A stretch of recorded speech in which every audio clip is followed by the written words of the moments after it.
To you. Go ahead for the first question. Jon, you just talked a little bit about what you all talked about at halftime and what you wanted to come out and do, and how well you felt you did as far as accomplishing that.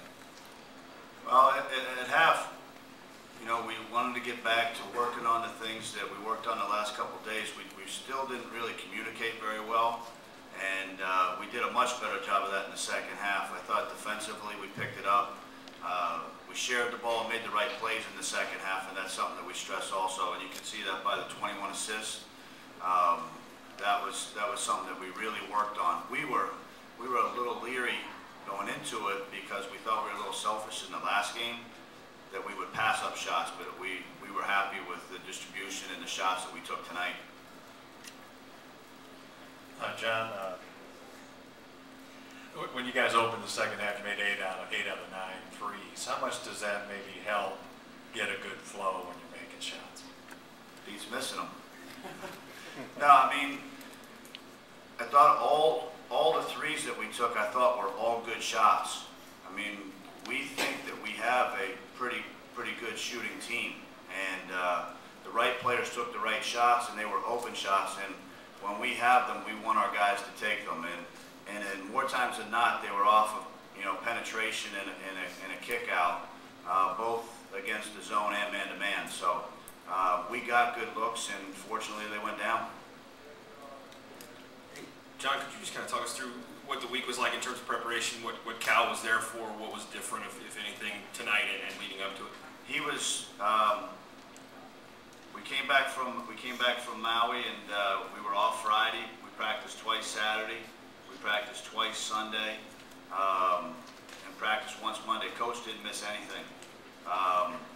We found out about the passing of his mother during the second practice Sunday.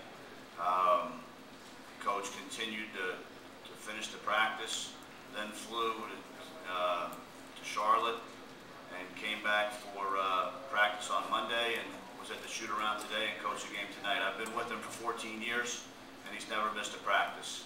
And it just shows the commitment that he has to not only his family in Charlotte, but to this family in the locker room, and it says a lot about him. Jeff? Go ahead. Jon, Boston's coach called Josh Harrelson the mother hen of your team and said he's perfect for what you all want to do because he doesn't demand shots, he just does what he's supposed to do, goes and rebounds. How invaluable has he been early on at being an older guy and doing those types of things? Well, if he does the things that he's capable of doing, he's going to score some points and get some rebounds. I mean, he's going to be a screener, a rebounder, a quote-unquote garbage man down low. He doesn't have the same post skills as DeMarcus did or Pat did down there, so he's going to be a little limited. We only run a couple things for him. He's getting better. And so is Eloy in practice. Kenny Payne and Orlando have done a really good job of just simplifying things for these guys and having them have one or two moves and nothing else. And but he still has that ability to. They both have the ability to knock down free throws if they get fouled. And like Josh hit that big three against Washington also. But it's something that we're not going to live and die with. But you know what? He's for the first time being in a role like this. He's done well after 6 games. Jon, after the UConn game, Cal said he was going to try to sit with Brandon and define, I guess, how he's going to play point guard. What is that definition, and how well do you think he executed it? Well, this is the 4th point guard that he's done it with, and Derek and Tyreek and John and Brandon, they all struggled early. Brandon's a scorer, so he's probably the best scorer, true scorer, best shooter of the 4. So it's a whole new learning experience for him. Got a little bit better, but he was proud of the number of assists he had tonight, which is a different mentality for him. And if he continues to do that, it's just going to make our team better because the thing that Coach tried to explain to him is he's going to score within the flow of the game. He doesn't have to force the action. And his job is to get the other guys involved. And if he can get them involved, that will just make us an entirely different team. John, would you say that Lamb is instant offense coming off the bench for him? Well, what he showed you, he needs to be on the court. He really knows how to play. We were impressed how he guarded on-ball defense tonight. We put him on the point guard and moved Brandon off the ball. So that was something new for us, and he gives us a little bit better size in doing that, which is a nice little wrinkle for us. He knows how to score the ball. I mean, he knows how to play. He has a great feel for the game. We have to get him to be able to talk. That's the biggest drawback with Duran right now. If we can get him to talk, that again is another way to make our team, much better. John, I heard you say last night that you guys have got a new free throw approach, and you made 17 out of 24. Above our average. Yes. How did that go, do you think? Well, you know how what? important is it overall? Well, I think it's very important. It's going to come into play at some point in time, and we all know that it's a confidence thing, but these guys tried it up their way, and Cal just said, now you're going to do it my way, and everybody's going to have the same routine and shoot it his way, and it's a confidence thing. We know they're not going to make them all, but it's funny when you practice it that way, and you get disappointed when you make 9 out of 10, and it sure beats 5 out of 10. So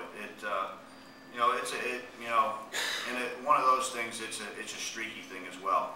If one guy makes, the next guy's going to make. Or it could go the other way. How do you feel this got you ready going into North Carolina? What can you take away? Well, I think the biggest thing is that we did some things that we worked on. I think we got better in. There's some areas that we're going to have to address, Thursday and Friday to get ready for that North Carolina game. Our transition defense is going to have to be the number one key, and because they really play fast. Our post defense is going to have to be better than it was tonight because they're big and they force the ball low. And if we work on those areas, we need to address those areas. I think tonight we shared the ball well, and I thought we really guarded well too, and especially in the half court. Two more questions.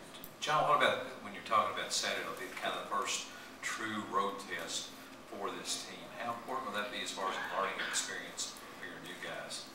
Well, I mean, it's going to be a big deal because you're going in front of 22,000 people for the first time. And we played on the road at Portland, and there was 10,000 people, which was a nice crowd. But this is truly everybody in that building except for the 40 tickets that we get are going to be for the other team, and it'll be interesting. I mean, those are the type of games that you play for and you coach for, and I know our guys respect the other team, and